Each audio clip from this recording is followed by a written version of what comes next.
Hello again, everyone. Welcome to another episode of Game Pass Grab Bag, your weekly podcast reviewing games in the Game Pass collection, bringing three unique perspectives of varying skill range. I'm your hardcore gamer host, Andrew. With me, our moderate gamer who can never get his equipment right.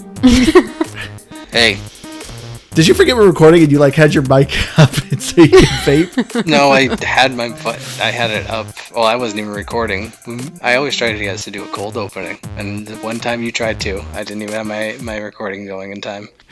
And with us, our noob gamer, Liz. Hey guys. And this week, we figured we'd do a Sidequest episode. Yeah, because I wouldn't call this a Boy Talk episode, because this is we actually have a mission. Boy Talk episodes are pointless. And also, I'm here. No. It's also that. Key said Boy Talks for everyone. Oh, Everyone okay. can be part of Boy Talk, Liz. Doesn't matter. But yeah, I agree with Andrew. This is not a Boy Talk. There is a purpose and a mission. But we figured, the month of May has been kind of disappointing. Yeah, there's a lot of games I was looking forward to that didn't quite meet the expectations that I set. I know. Literally when me and Keith did the Boy Talk episode, we were like, oh, sweet, the next lineup is going to be stacked. We're going to be having so much fun. And it really hasn't been the case. And so I've been seeing a lot of doom and gloom on Twitter of, nothing's not in Game Pass, everything sucks, blah, blah, blah. I figured, hey, let's do an episode where we kind of recap some of our favorite games that are still on Game Pass. We may mention some that aren't on Game Pass anymore that you might want to check out.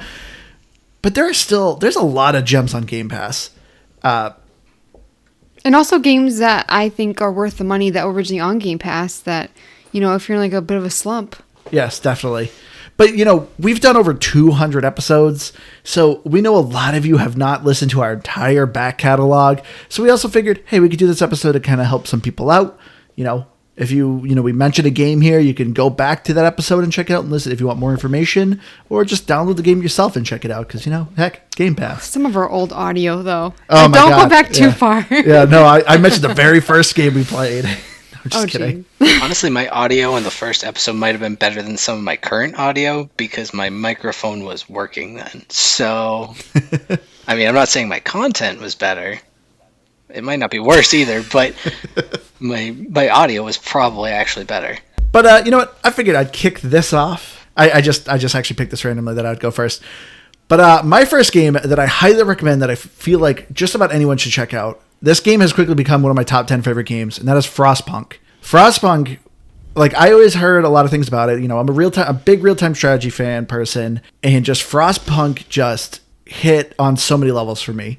So Frostpunk is a top-down survival management city builder in a post-apocalyptic frozen world. Well, it's Earth, but Earth has frozen over, and you are one of the few remaining habitats that has a giant heater in the center of your town, and you are trying to just survive the winter. You're trying to manage your people, your food, your wood, your coal, and just trying to get by.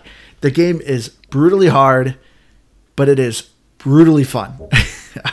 I was so addicted to that game for the longest time, and I still pick it up every once in a while because it's one of those games where it's every round you'll probably lose and you kind of suck, but you kind of suck a little less every time you do it. And then not only that, on top of it, the DLC, I got there's two major DLCs with it, and both of them are absolutely fantastic. Fully worth the price. One of the DLCs plays before when the Earth freezes over and you're a company trying to build the generator before the frost comes. And then the other DLC is you're playing another outpost, and the gameplay mechanic just completely changes. It is just a blast. If you like Frostpunk, highly recommend the DLC. I thought it would be too hard, but that style of game, it always makes me nervous. I'm like, I don't want to play it. And then I start playing it and it's a bit addictive. So I always, every single time, I'm like, I don't want to play that style of game. And then I love it. I remember when I first started playing it was actually before we had our daughter, and you were watching me play, and you're like, this game looks stupid. This looks stupid. There's some games that look so boring when you're watching someone play. And I watch you play a lot of games, and a lot of times they're the most fun. Oh, it's not a great game to watch because you're just seeing kind of a generally white screen because, it's all snowy, and it's just me flipping through menus. But man, playing it is so much fun. Yeah, I don't remember details of Frostpunk, but I remember playing it. I remember I didn't care for it. Do you remember it's frozen? Yeah, I remember that Keith wasn't really remember into it. But that's just, I mean, that's standard with me in a lot of city survival management type of games. I did not care for it. Yeah, those are usually not your jam. But that's not what we're here for. So you know what, Andrew? I'm not judging your pick. I'm just saying I don't like it. Don't worry, Keith, you're next, and I'm going to judge you hard. I swear, Keith, even if it's just as a joke, if you pick Soccer Story for any of your picks, I'm like legitimately going to like edit you out. I'm going to edit that out too. I hate that you at least took my joke away because I wanted to do it just on the joke alone.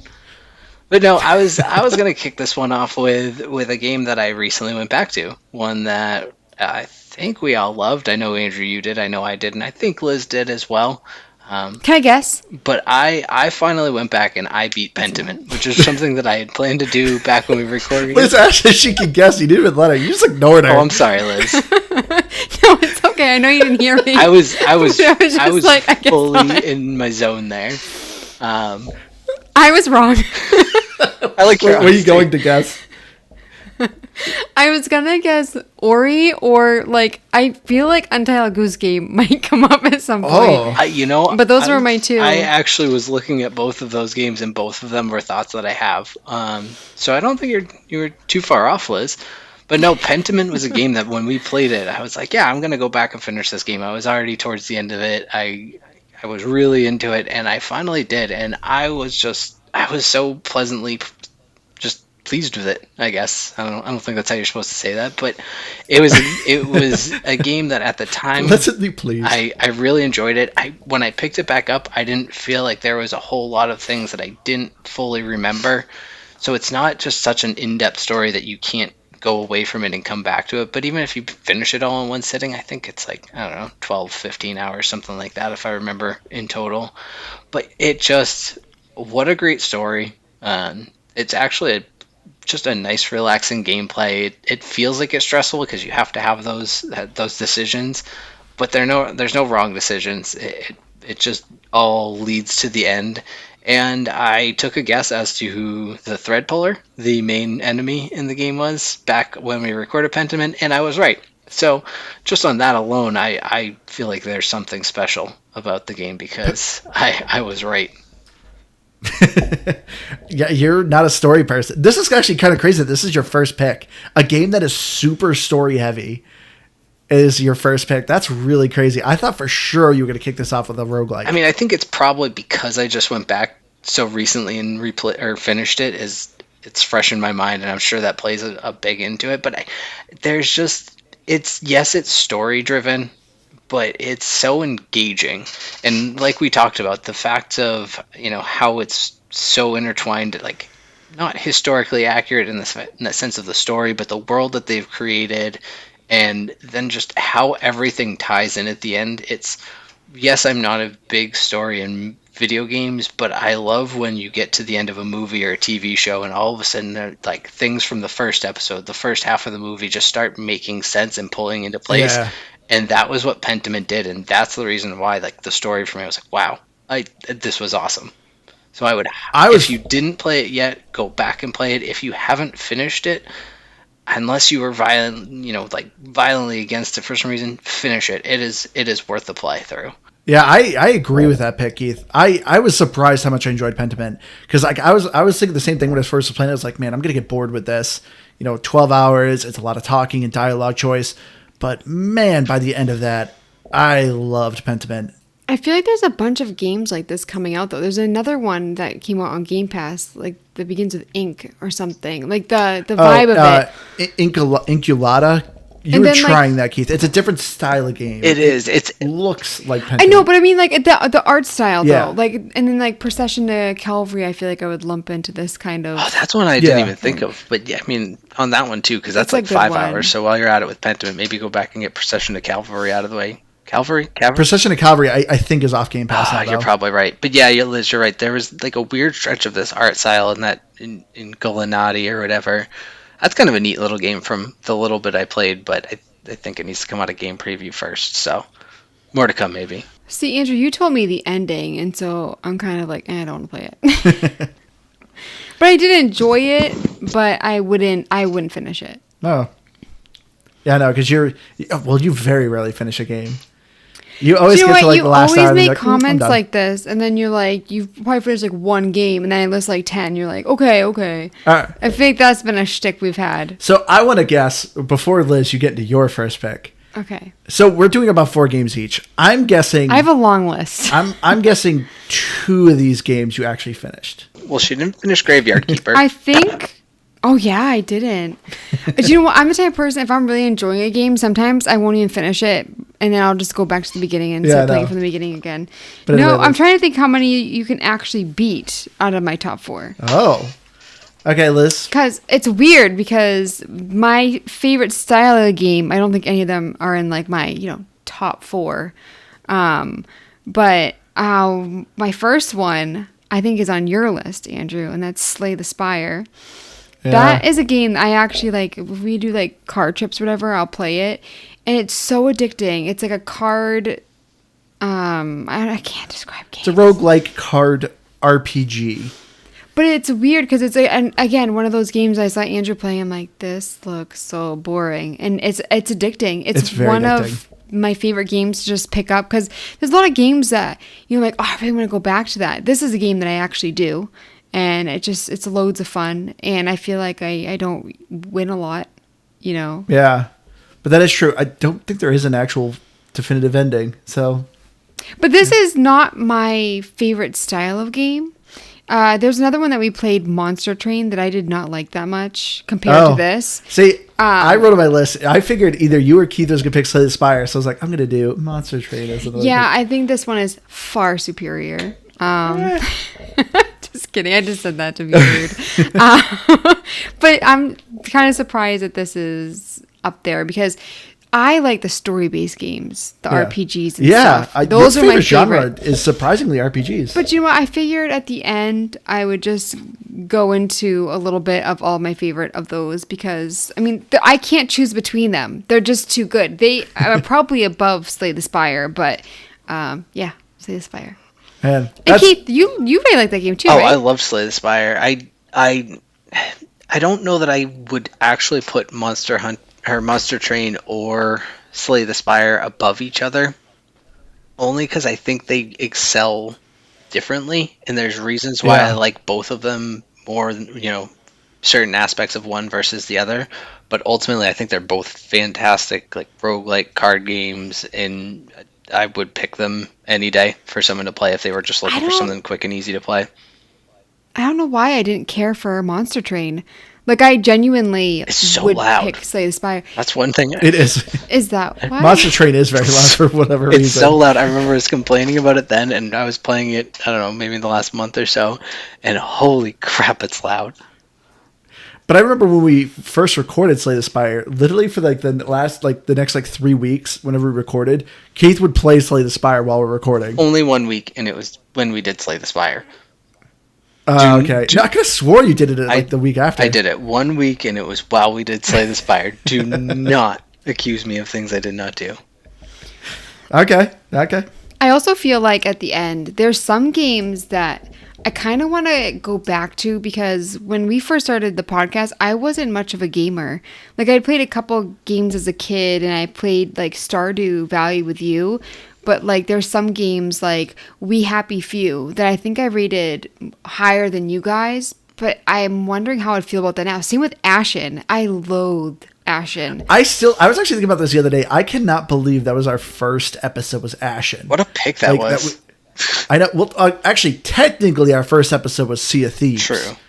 We did a mock episode, but it was really bad that we didn't air it. And that's saying something if you've listened to Ashen. Or really any of our first episodes. And there's also some games too that I don't know if I would replay them, but I wish that I could play them again, not knowing anything that happens. Because, like, for instance, like Void Bastards was such, like, I don't even remember if it's as good as I think it was, like, going back and Void thinking Bastards about was it. fun. But the ending with the music just was shocking. Like, that's something that I really remember. And I actually have like a feeling. I can't believe you beat that game. Yeah. You beat it. You actually beat it before me. I did. Yeah, I remember you were like telling me about it, like, oh, what you think of the ending? I'm like, I haven't gotten there yet. Yeah, you were really into Void Bastards. But it's weird that like that gaming moment, like that ending, is like still in my brain. But yeah, so there's some games I wish I could play over, but it's not like my top game. But that's not on Game Pass anymore. But yeah. All right, but going to my second pick. So I forgot to mention my picks. I'm trying to spit up the genres here. So because there's a lot of really good games that I really enjoyed on Game Pass, but I know, and I try to stay away from big IPs that just about everyone knows, except for this one, because I actually still know a lot of people that have not played it, and I think it is an insult. But my next pick, I am picking Titanfall 2. I Titanfall 2, the campaign I can almost say definitively, it is probably the best first-person shooter campaign. It's a short 6 to 8 hours long, and every level is just a ton of fun, very unique, fantastic story, great characters. It is just a blast. If you have not tried Titanfall 2, stop what you're doing and download that game. It is a ton of fun. And I love Apex Legends. And there was rumor that they were coming out with another Titanfall. One of the characters, Rampart, was supposed to recreate BT, the mech that's in Titanfall 2. And there was going to be a single-player campaign that was supposed to be kind of a resurrection of Titanfall. But it ended up getting scrapped. But that being said, there is still more rumor that Respawn Studio still might be working on a Titanfall. Because they have said numerous times, we would love to go back to that universe. I hope so. That was an honorable mention for me. Yeah, because Apex Legends is doing very well right now. Right now it has more players than Call of Duty Warzone on Steam. So Apex is still going very hot. Respawn just finished Star Wars Jedi Survivor. So it's like, okay, you guys, your slate is open. Start making Titanfall 3 here. Come on. So I want everyone who hasn't played it, play it. If they start seeing numbers on Titanfall 2 again, maybe they'll be like, there's an audience for this. Because, all EA has for, multiplayer, they have the Battle Royale of Apex Legends, and then, they have Battlefield 2042, which is good. I enjoy Battlefield 2042. But they don't have, a Call of Duty competitor. And that's why they need to resurrect Titanfall. Which Titanfall 2 multiplayer was fantastic. It still is a lot of fun. It's a little janky. The servers aren't super stable. And I think there's a lot of hackers on it. But if you can get into games, Titanfall 2 multiplayer is a lot of fun. So, yes, do yourself a favor, play Titanfall 2. Well, in a lot of ways, Titanfall was ahead of its time, in a Call of Duty perspective, because Call of Duty didn't do a lot of the jumping and wall running and crazy stuff. It did stuff after Titanfall. Well, exactly, but it didn't have that at the time, so it wasn't even competing with Call of Duty in a sense there, because they were ahead of Call of Duty. But now that Call of Duty's all into that type of stuff, Titanfall will get back in on there, and I think there's absolutely. Cause I don't remember the multiplayer much, because by the time we played it, it was pretty outdated. But that was one that I was looking at as well. It didn't quite hit, I guess, any sort of an honorable mention, but it crossed my consideration, because I don't remember exactly what the actual story was, but I remember it being fun, and I remember that I enjoyed it. So on that, I can't disagree with your pick. Another good one, Andrew. Yeah. The time travel level. Everyone knows about the time travel level. It is a super fun mechanic, and it's really cool. Even if you didn't care for the story, listen to the story. Just every level was fun and cool. Yeah, I don't think I did.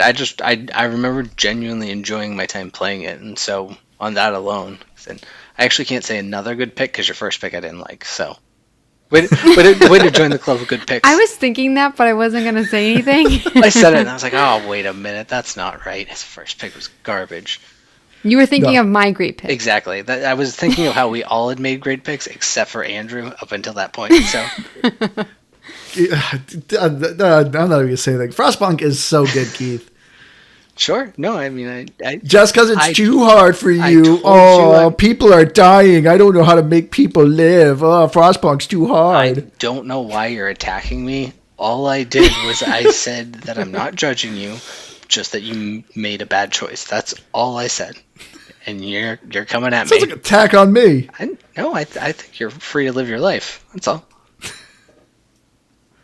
Whatever. Go. Come on, Keith. What's your next awful pick? So my next awful pick, I mean, I don't think it's a big hot take by any means, but looking back through the list and games that you probably wouldn't expect from me, Andrew, Guardians of the Galaxy. That's one that I think personally, because maybe it's just me, I don't think I look at movie games and go, oh, that's going to be good. And I know it's not fully a movie game; it's really more of a comic game.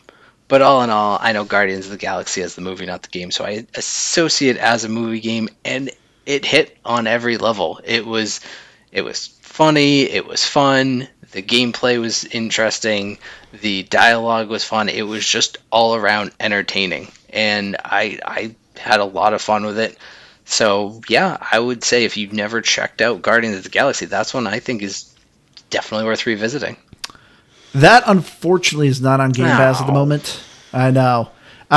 Did you actually see the new Guardians I haven't seen the new movie. Volume 3? No, I haven't seen the new movie yet.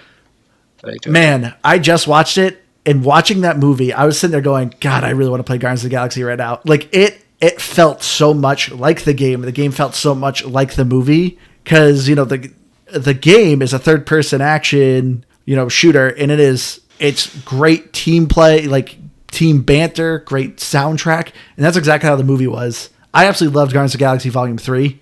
If you have not seen the movie yet, it's awesome.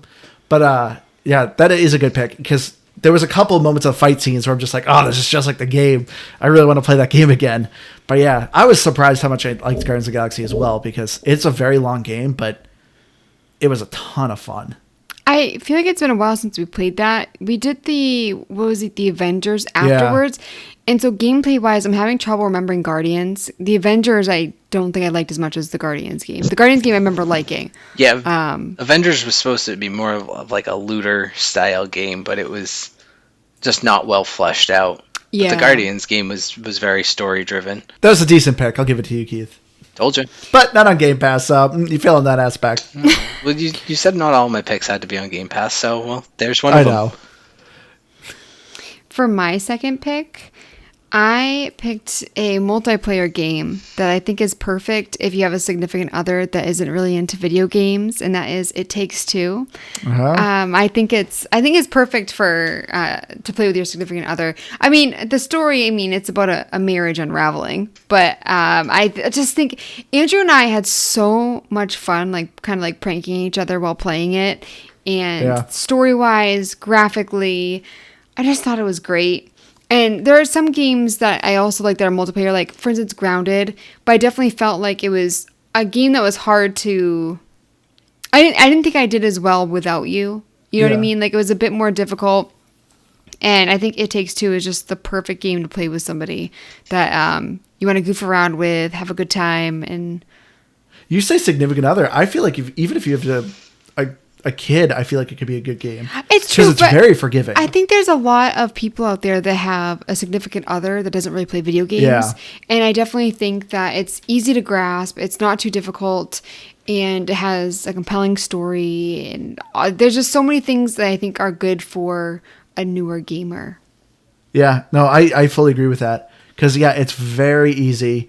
And like you said, if you are playing it with a younger person, maybe skip some of the story, because as Liz said, the whole premise of the game is a marriage unraveling.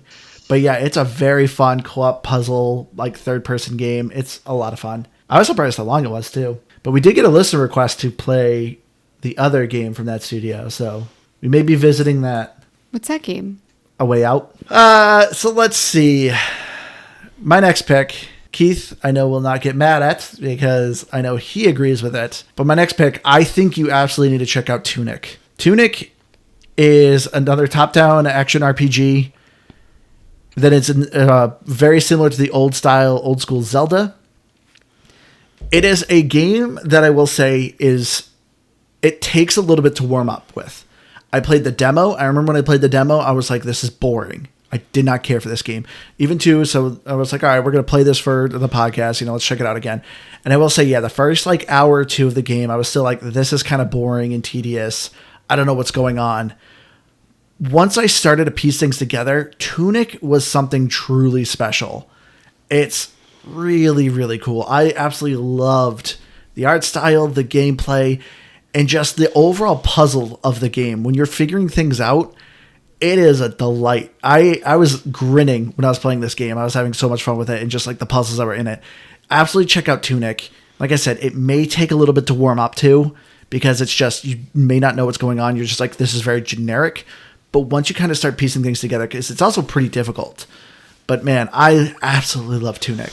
This is a game I thought I would like, and I didn't really care for it. I Yeah. think I might have given it something like in the 70s. I think so. And I was really, like, I just really thought I would like it. I thought you would too, because you're an adorable, really cute little surprised. fox. The combat to me even seemed a little reminiscent of Stardew Valley, which you're a crazy fan about. So it's like, oh, Liz, you might actually like this. But yeah, you did not care for it. I'm not good with puzzles. Like games like the Talos Principle. Did I say that right? Yeah, I can't even remember that game. I looked through all the games that we played, so that's why I remembered. But there are so many games that, like, I respect the game. I understand when people like it, but it's just not for me. And maybe there's just too many puzzles in Tunic. I don't think there was a crazy amount of puzzles. No, there's quite a bit. The whole game that itself might have is been what practically did a it puzzle. for me. Because, Talos Principle, I was like, oh, this is a really cool game, but I'm going to cheat. So...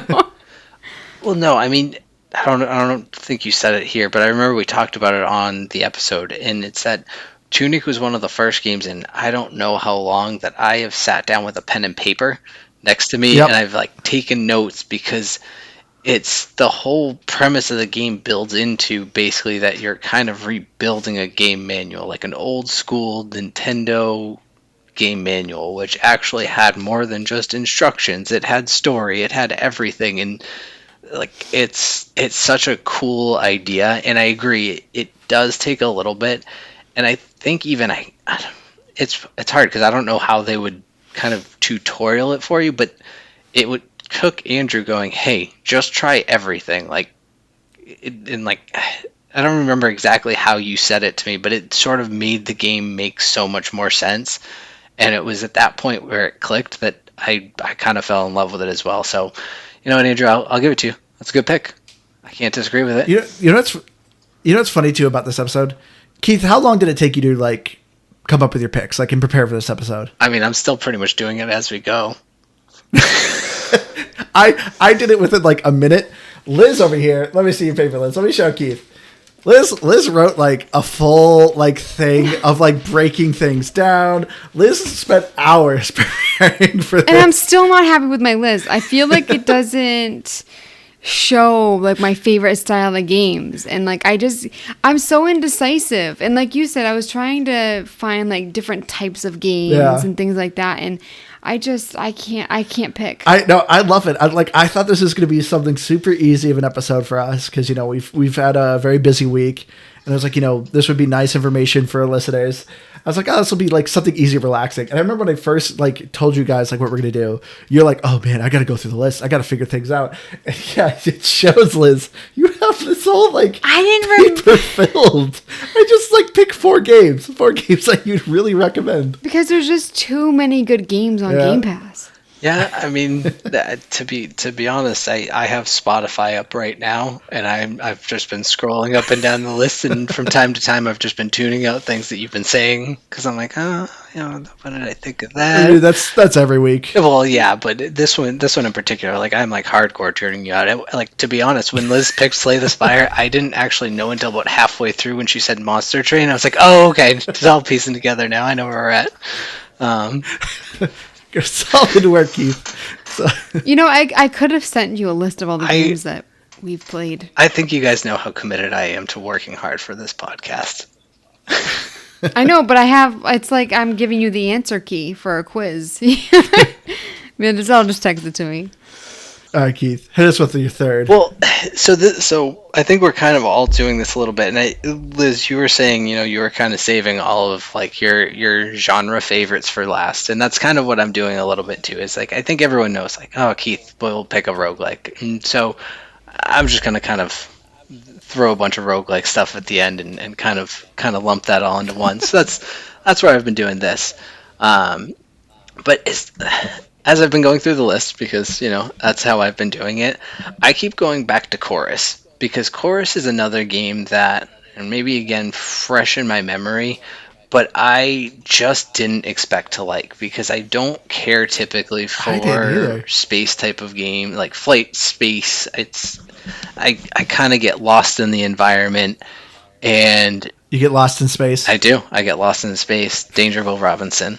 Um, I was trying to think of another line from that show, but anyways, it's like the only one. yeah, I think that's the big one. But I had so much fun with it. Like, yes, the writing is kind of the storyline kind of but the gameplay is so much fun. The skills and the fighting, it just builds and builds on itself, and every, like hour or so you play of it, there's just a new reason to have fun with it again. And I just like I it was another one that after we finished, I didn't beat it, but I still put in probably another like 3 or 4 hours after we played it, because I was enjoying myself and I wanted to keep going. So I would highly recommend going back to good old Chorves, especially if it's not normally your like a style you're into, and you're kind of afraid of it because of that. Don't let the space flight aspect of it take you out of it. It's so much fun. I'm surprised it's on your list. See, I feel like it was a bit too dark for me, story wise. Am I thinking of the right? Yes, the you right could not game? get over the fact that this lady has killed trillions of How people. dark it is that you It's saved the universe. billions. Yeah. You know, I don't like the way that they went about telling the story. I feel like they said stuff too early, and it made it difficult to like the character, and there were just different things that I wasn't too keen on. But I do think gameplay wise, for a space game, it was actually kind of fun, because I'm not good with space games. Yeah. See, I want to put it on my list, but I do agree with that, Keith. I was surprised how much fun I was having with it too. It was just, I don't know, it was a fun, simple arcade kind of space shooter. Yeah, I definitely wouldn't tell people not to play it. No, and It's just not. Well, and when I I'm a think of top. games that like they push hard on it, like I don't feel like that's been a game that's gotten a lot of like, hey, look at one of these cool games that we've brought to Game Pass. It's Redfall, and I understand that Redfall cost them a lot of money, but by golly, you're trying to tell me that there's so many good games on Game Pass by giving me Redfall and pushing that in my face. Show us more of Chorus. Give people a reason to play that. That's where I'm saying they're missing out on really shining Game Pass sometimes. Yeah, I remember when we were like discussing Redfall, like when we were in a party chat, like we've discovered, like we've done quite a bit of indie games, and there's a lot of indie gems in Game Pass. And you were kind of saying they're like, you were thinking that Game Pass just needs to do that, just lean heavier into the indie scene and just like focus more on those games, which I do kind of agree with you with, because there are some that we've played that are just really good. I mean, that's why we're kind of doing some of these. But Liz, what about your third pick? For my third pick, I'm gonna do Prey. I was actually thinking about putting this on my list We too. did play this game towards the beginning, Yeah, right? this was pretty early. And I think like towards the end, I could be wrong, but I started finding it kind of difficult. I don't know if I finished it or not. You didn't. But I think story and gameplay wise, I was so excited to play this game. It's something that, you're walking around and you're picking up different things to read, and it's actually interesting. Yeah. And it's like isolating, and it's exactly what I thought, because we played Alien Isolation before this, and I thought Alien was going to have this vibe. This is what I wanted. And I think that for like a horror game, like this is really good. Not like necessarily like scary, but this was a game that I wanted from another game. It's exactly, and I think like, I'm not positive, but I think this is a game that was on Game Pass, went away, and then came back. It's permanently on Game Pass now because it's Arcane But it left Studios. for a hot minute, Yes, right? because at the time Microsoft didn't own Arcane Studios. Yeah, so this is a game I'd actually want to go back and play, because it's been a long time, and this was towards the beginning of me starting to play games, and so I wonder if I'd find it as exciting. But yeah, I definitely was liking that game. I was very surprised. I still kind of remember the episode when we recorded it, of like how much you loved that game, and it was very surprising to me. I remember the thing you mostly hated, because you hate it in any game, is when you go 0G. Yes, yeah. That's your biggest bane of existence. That in any might video have been game. the first game that I did it with. Possibly. Yeah. And so that was very uncomfortable. And yeah, I want to go back to it. I want to play it again, because there's so much that I don't remember. but I just remember the feeling that I got from it. Yeah. And then Prey is infamous with us now too, because that's probably Keith's scariest game he's ever played. To this day, I wish that could have been recorded, but I thought you did record the clip, maybe I have the clip recorded, but it's not you screaming. Yeah, when you watch the clip, there's nothing scary that happens in the clip. But man almighty, I jumped out of my seat when that body fell out of the closet. But what another really great pick, Liz. I just want to just take a moment to point out what a great job Liz is doing this week, and what a mediocre job that Andrew's doing. It really weirds me out when you're just like that nice to me. I'm just kidding. You're always nice to me, but I think he's just mad because I told him he can't do Soccer Story. Usually we're disagreeing, and so I'm just like waiting for the but I do think it's interesting that there's a lot of games that aren't that scary that we think are gonna be scary. Like you'd think like the Resident Evil game that we played would be scary. It wasn't at all to me. But then really? Grounded, like the spiders, like there were a couple times where like it started chasing me, or like Dead by Daylight wasn't scary, but like when you like hear that music, you know? Oh no, I mean it's like it's tense. Yeah, it's a game that I do not want to play. Oh, we're gonna play Dead by Daylight again. It's so intense for me. Like it makes me so uncomfortable, but I like watching Andrew play it. But yeah, you don't really play that game anymore. Well, Keith, segue here. Yeah. Go ahead, Keith. Tell her the news. Would it change your opinion if Nicolas Cage was coming to Dead by Daylight? Because he is. Stop he it. Is. He's coming as a playable character. That is a Nicolas Cage is going to be a playable character in Dead by Daylight. I think it's a real miss. I think it's a real shame that they made him a survivor. He absolutely should have been one of the killers, because I just think that would have been so much better. Because he can't talk as a survivor, right? No, they got the Nicolas Cage's voice actor. Because you have to be quiet, obviously. Yeah, well, yeah, that's a really good point, actually. But you're making yourself a target if you're like you're just Nicolas Cage running around screaming like a maniac. So yeah, all the time when he's being chased, he's just screaming. But I feel like there's no one that dislikes Nicolas Cage. I feel like everybody loves Nicolas Cage, and like like, oh, look at that weird bug, kind of. Like it's look just at that like, roadkill kind of. I don't it's like I don't understand you, and that's why I can't stop watching. I don't want to touch the roadkill, but I like to look at it. I'm not calling Nicolas Cage gross. I want to say that, but it's one of those things where it's just like, no, what are you? Who are you? I'm excited. I just hope it's free DLC, and I mean, I guess even if it's not. It might be worth a couple bucks. It definitely will not. Well, yeah, if you're hiring Nicolas Cage, you obviously got to pay for that. I don't know. Either way, that's got to be worth checking out. I wish you said they were doing, I think, him in the movie The Fog or something like that. Yeah, I believe. I wish they did The Wicker Man and have him say the line of the bees. Have you ever? I have to look this up real quick. Have you never watched the movie where he is in a like Chuck E. Cheese style restaurant and he's fighting all the killer robots? That would be another one. Actually, he would be an excellent version, because he never speaks in that movie. Never. He never says a word. It's like something Wonderland, isn't it? I think so. Robots.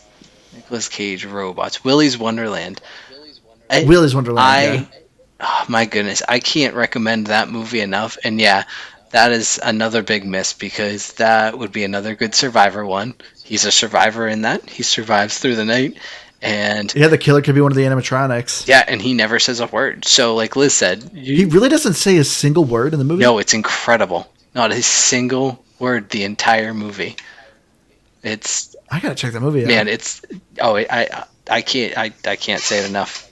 It's bonkers. But it's campy in many ways, but it's actually kind of really good in its own right. Like, not even joking, it's actually kind of good. Oh yeah, it's Dead by Daylight. Not one of our games, but definitely one we should check out again. Yeah, but yeah, Liz, Prey. I also agree that was a very good pick. Definitely check out Prey. So I was torn on what I'm doing for my fourth one, but I figured I'm going to do it anyway. It is a bit more niche, but it's definitely one of the games I think I've spent the most hours in on Game Pass. So I figured I got to mention it. We have not done an episode on it. But I'm going with Stellaris. I really, really like Stellaris. It's, I mentioned it a little bit more, a bit when we did the Civilization 6 episode. It's a civilization management game, but of course it takes place in space. So you can pick between the different races, which have their own perks and disadvantages of like how they kind of govern. And you could build spaceships and you're going around and you're essentially trying to conquer the galaxy. But the way the game plays, it's procedurally generated every time you're doing it. What I liked about Stellaris more than I liked about Civilization 6 is, and when you're playing it, these events kind of happen. Like sometimes there'll be these wild creatures and you can have a mission. Do you want to go hunt and exterminate these wild creatures like throughout the galaxy? And you essentially start a war with this neutral wild creature, or you can try to research them. And so you'll do these other missions where you're trying to like maybe capture them. So like the game has these cool kind of story events that happen while you're playing it that kind of dictate and changes your choices a little bit and gives you obviously perks and maybe some disadvantages. Maybe some other galactic civilizations will hate you from your choices. But the way the game plays and the way it gets to end game, because there is a very superior advanced civilization that is on the board that's neutral 90% of the game, but at the end they decide to just cause mass genocide and kill everyone. So you're essentially trying to prepare yourself for this extinction event, and you're just trying to survive as the other civilizations are dying, and hopefully you can kind of survive the wave of destruction that's coming. I had a ton of fun with Stellaris. I've put a lot of hours into it. I've bought 2 of the DLCs, which essentially just add more story elements to when you're playing, which I do recommend. Even too, they add more civilizations to play as. Anyway, Stellaris is a very, very, very fun game. And you could also play multiplayer. And it's unlike Civilization, it's not really a turn-based game, so it flows a bit easier. I will say the big negative, though, with Stellaris, it's very heavy. It's gotten a little bit easier to learn, but overall, though, you're probably going to have to look like a YouTube video up. Or if you're someone like me and you're just okay playing a game and just doing trial by fire, if you figure out the mechanics of Stellaris, it's a lot of fun. Even now, I've put tons of hours in that game, and I still kind of suck at it. There's still a lot of times where I'm getting destroyed, and I'm just like, I cannot increase the difficulty on this game. I'm not very good at it. But I love it. Which we didn't end up playing that game. Is it because you didn't think Keith and I would like it? Yeah, I had a feeling it would be too heavy for you guys. Yeah. One of these days, I still may pick it for you guys and have you try it out.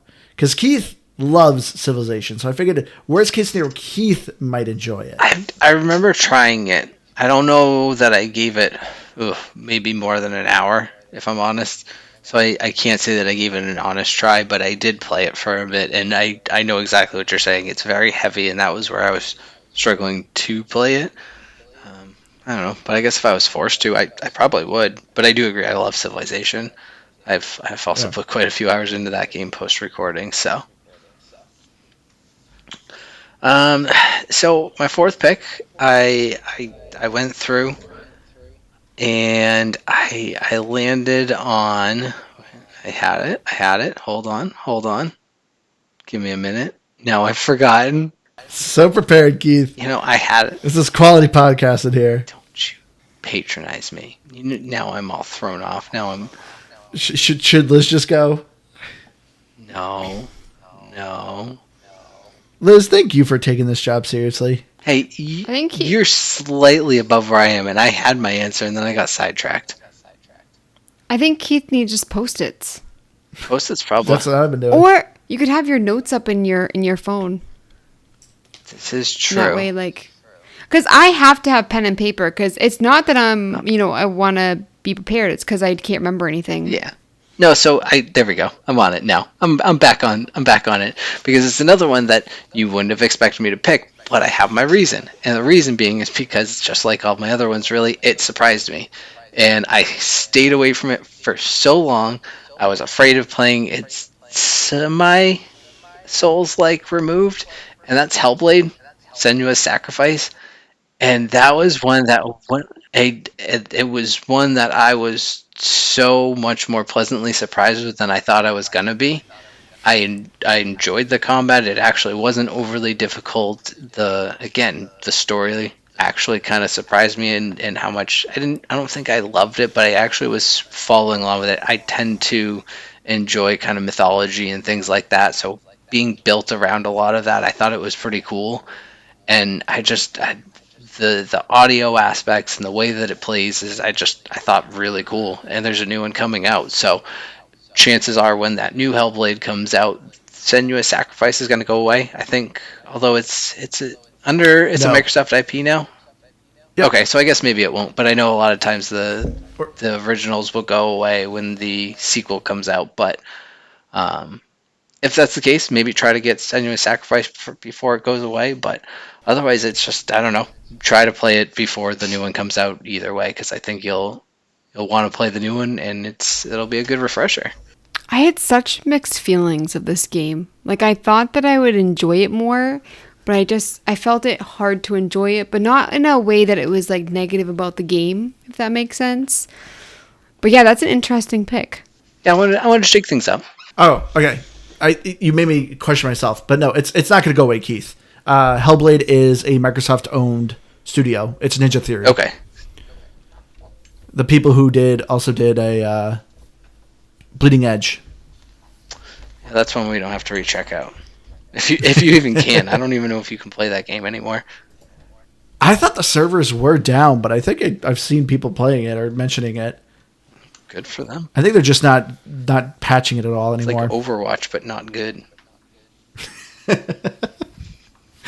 That was an unfortunate miss. It really was. I thought it had decent ideas.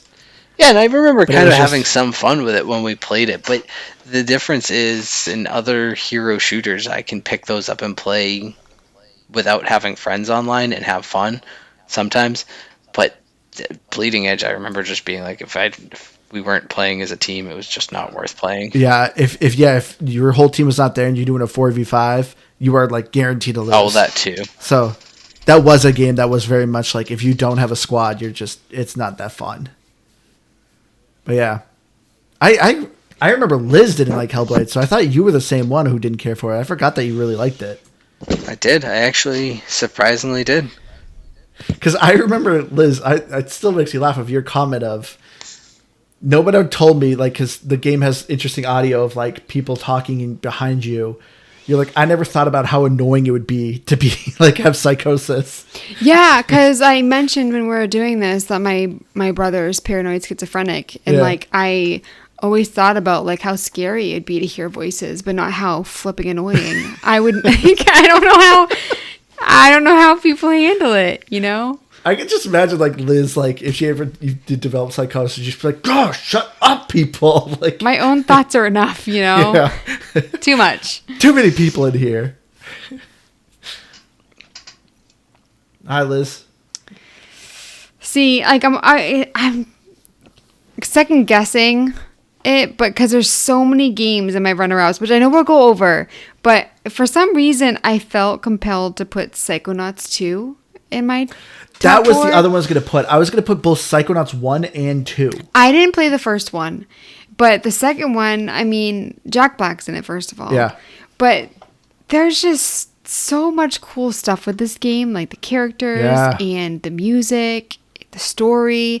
And for me, it was just some good fun, you know? Oh, yes. Lighthearted, and I just really... Well, I would say the story goes to some dark places, but... Oh, that's true. I feel like I don't remember it as well. I don't think I finished it. Maybe that's why I also... Did I finish it? I don't think you did. I think that was a game, once again, you were like an hour left to play. I always, if I'm really enjoying a game, I like to take my time, and then I don't go back to it. Yeah. I don't go back to games. But I will absolutely 100% okay, so I'm glad agree with you. I was second guessing it. Because I was going to mention both Psychonauts 1 and 2. So Psychonauts 1 is an Xbox original game. So graphically, it's very outdated. But I will say gameplay-wise and story-wise, it still holds up very well. But that being said, if you are someone who's the graphics and stuff, it's just too old, you can play Psychonauts 2 and not play the first one. I didn't feel like I was missing out. I mean, obviously, it does a very good recap on when you play Psychonauts 2, because I mean, it's quite a bit of years between the games, but they do a very good job recapping Psychonauts 1. But like I said, I do highly recommend Psychonauts 1. The story in the Psychonauts 1 alone, because it's a Double Fine game. Anyone who knows Double Fine games, they're full of great characters, good humor. well written. They're just really fun games.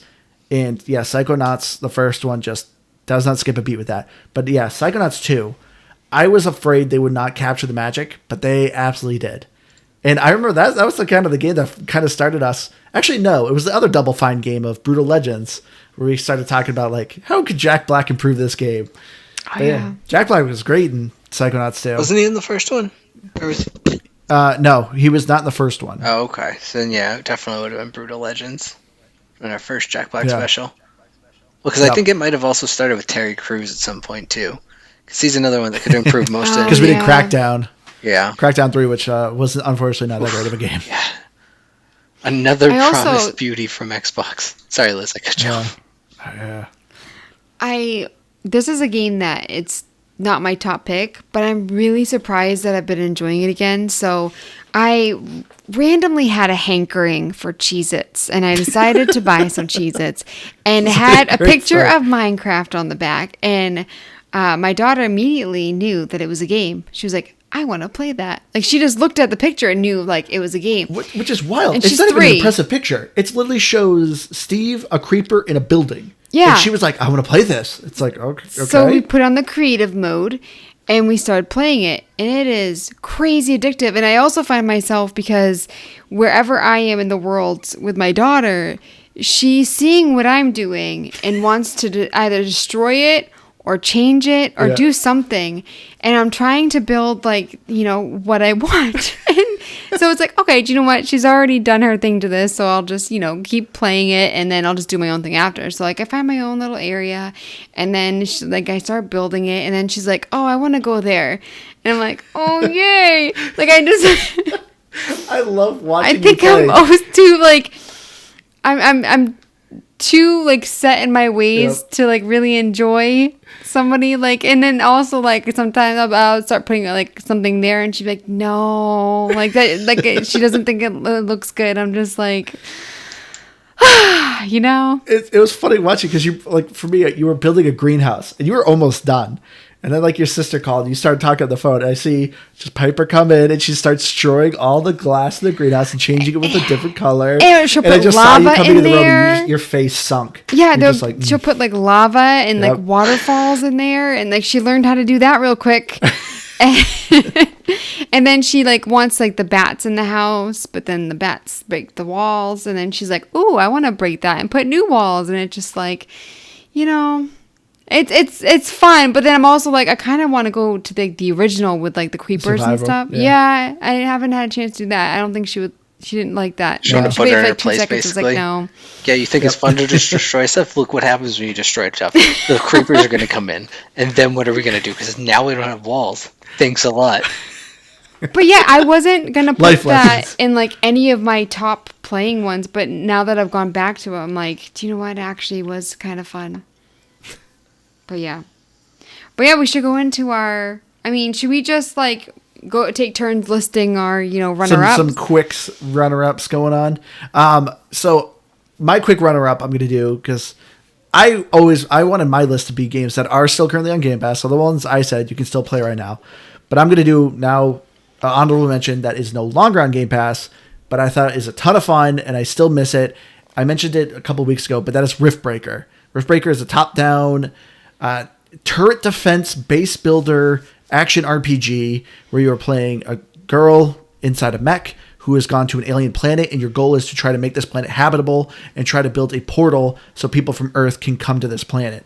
The story itself is okay, because, it's kind of interesting of, should humans come to this planet and just ruin it and colonize it and basically ruin the natural beauty of it.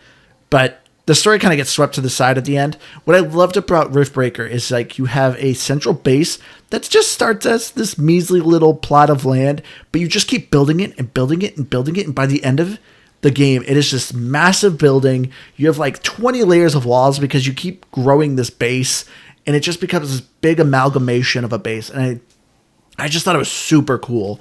The actual, like, melee combat I thought was really generic, but the turret defense and the base building I thought was a ton of fun. They were supposed to come out with a co-op mode, which I don't think they have, but they have some DLC, which I haven't bought yet, but I actually probably will pick it up because I really want to play that game again. So for doing honorable mention on Game Pass, I think it's got to go to a recent play because it still has just been stealing so much of my time. It's got to be Vampire Survivors. It's again probably not a very hot take, but it's a roguelike, so you finally get that from me. And Wait, this is your only roguelike? well, I mean, Is it honorable I mention? mean, I guess basically I could pick a bunch of roguelikes. Vampire Survivors, I think, is probably the best one outside of Hades that I think is still on Game Pass. It's Hold, I don't know what's still on Game Pass, but I feel like there's a lot of roguelikes that there. you... Oh yeah, there's I- there's plenty of good ones. I think just in its simplistic form, Vampire Survivors. It's not like the most fleshed out, like deep roguelike. As I look through, just I'm honestly just scanning through the list because I can think of most of them. But like Moonlighter was one that had so much more aspect to it. It's tons of fun. It's a better roguelike in that aspect, but I just think the just re-rollability of it, Vampire Survivors is so perfect because it is also playable on mobile, and it's also just every bit as good on mobile. But my other one that I think would be an actual better roguelike in terms of everything is Gunfire Reborn. That one has everything. So yeah, I thought for sure. Sorry to cut you off. I thought for sure you were going to pick Atomic Crops. well, if I'm going with one that's not on Game Pass, yes, I would. I haven't bought it, but if I was gonna buy a game, I would buy Atomic Crops because that game is You bought the thought, DLC. Didn't you love Dead Cells too? Dead Cells I really loved, but the more I've played other ones, like Dead Cells is just so stinking hard. Which, for the record, Yeah. they have a fantastic like accessibility settings menu where you can make it so much easier and manageable to play to the point where I think you're like invincible. But Dead Cells, it's still a very good game. But yeah, I think recently Vampire Survivors and Gunfire Reborn are Gunfire Reborn is a Just ton of fun. both Great co-op game. such too. good roguelikes. Yeah, Gunfire Reborn is a better overall product in the aspect of it has, like just deep skill trees and different characters and all of these different aspects to it. But man, Vampire Survivors is just so easy to pick up and play. And if you're playing on a Series S or X, it actually works great on quick resume. So it's a great pick up and put down at a moment's notice type of game. So it's tons of fun, and you can put it in the hands of like a 4-year-old, and I don't know. Worst case, they die and they just start over. But it's easy to just move a trigger around. That's a good point. And that game was really fun. Wait, do you guys just have one?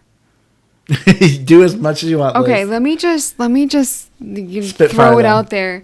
I'll do the first two that are not on Game Pass, but obviously we're on Game Pass. Game Pass. Gun Paws. I'm so fancy now. I didn't get too excited. When you get excited, you get fancy.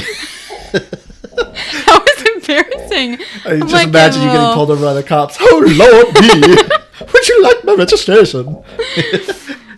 Do you want knock on wood? That hasn't happened to me yet. I'll probably cry. I never thought I'd be that type of person, but like I just like would just feel terrible, like Yeah. because I obviously did something wrong. I'm so embarrassed now.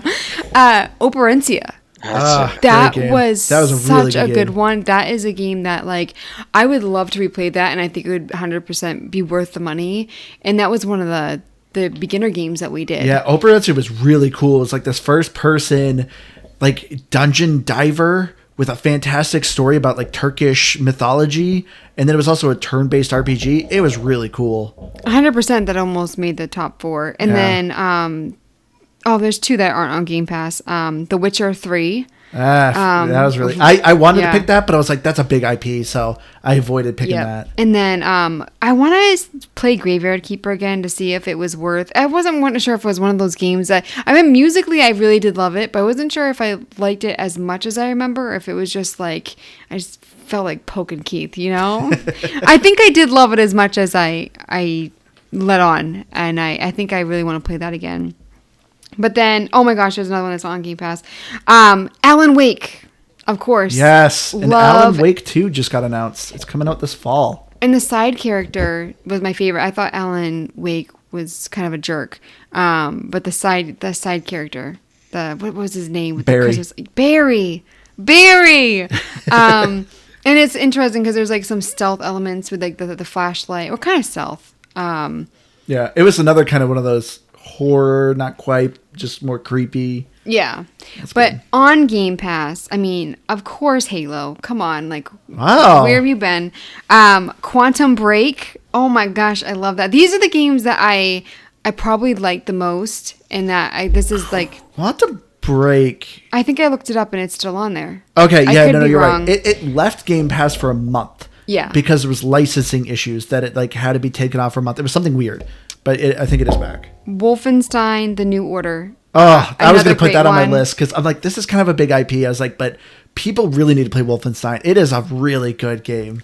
Mass Effect. Come Oh. on, you gotta love it. You gotta love it. People who've been listening to this know that's one of my all-time favorite games. But once again, big IP, so that's why I didn't pick it. And two more. There is Yakuza 0 if you want to go buck wild.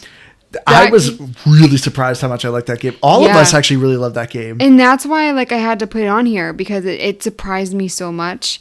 And then I'm kind of sick of it because I probably put in more hours than anybody on the planet. Stardew Valley. It's like, again, if you have a significant other that doesn't really like games, this is a game that is just like, it is the perfect entry level. So much fun. It's disgusting how many hours I put into it. And now I feel like I could just like not play it for probably another like 5-10 years. I was tempted to see if our daughter would play it. I mean, she's 3 years old, but then I was thinking like, ooh, if she figures out how to destroy your crops, I was like, you would be so mad. But there's, that's very true. No, because like, I mean, I feel like it's really easy to kind of catch. Like, I also wouldn't care if I miss things and stuff because I've played it. I've already won like the different things and like the town and all that kind of stuff. I wouldn't care if she ruined anything. But there's some games that I'm flipping through and I'm just like, Banner Saga. Like, there's different ones that I was just Banner like, Saga, I love that game. are so good that like aren't at the level of like, Quantum Break, but Sean Ashmore. but this come is on. why it was so hard to pick because there's so many good games that were on Game Pass. Dragon or Quest are. I don't think Builders. that's on there anymore. I was going to put that as my honorable mention. I thought about that. No longer on Game Pass. Yeah, Dragon Quest Builders 2. I It was so much loved fun. that game. We had one listener I cannot who believe how good that was. put in over 100 hours and completed it, 1,000, right? Yeah. Yeah, he sent us a picture that he 100% of that game, which is awesome. That is impressive. I still can't believe that. But yeah, what a good game though. That's a shame. I would like for them to make a new one of those. I would too, but I mean, if they do, there's rumor that Sony is going to buy Square Enix. Oh well. So, if there's going to be another one, it'll probably be PlayStation exclusive. Which I'm curious if Sony is trying to buy Square Enix, if it's going to get locked up in the courts like Microsoft buying Activision right now. I highly doubt it. It's going to be something that literally just gets signed the next day, and everything is just perfectly fine if Sony does it. But anyway, that's a discussion for another episode. I think we're going to wrap it up here because, there's a ton of more games we could end up going over, but we figured we'd just do this for kind of a quick snippet. Like I said, I doubt a lot of you people have listened to all of our 200 plus episodes of all these games. So yeah, definitely check out some of the games we listed here. Really some good gems. I know, it's been kind of a rough month with May, but there's plenty still on Game Pass. Trust me, there's some great games here. But if you have any game suggestions, please, you can reach out to us. Easiest way, go to GamePassGrabBag.com, and you will be brought to all our links and our email address. So feel free to recommend anything. I will say we've been getting a lot of requests for games that aren't on Game Pass, and which we're not against doing. We're not making a lot of money with this podcast, so we don't want to By a lot of money, like zero money, Yeah. $0. So it's a little bit difficult for us. So please, we recommend that you recommend games that are in Game Pass. We might start doing some as a Patreon episodes for games that aren't on Game Pass, but we're still kind of figuring out what we want to do. Yeah, that's a future thing. We're not doing it right now. So Yeah. don't. So if you could, please recommend games that are in Game Pass for us. But I've been your Hardcore Gamers host, Andrew. You can find me on Xbox Live at Firebird01952. I've been Keith, and in the meantime, if you want to see pictures of Andrew's feet, just send me an email or just message me on Twitter. I'll get you those.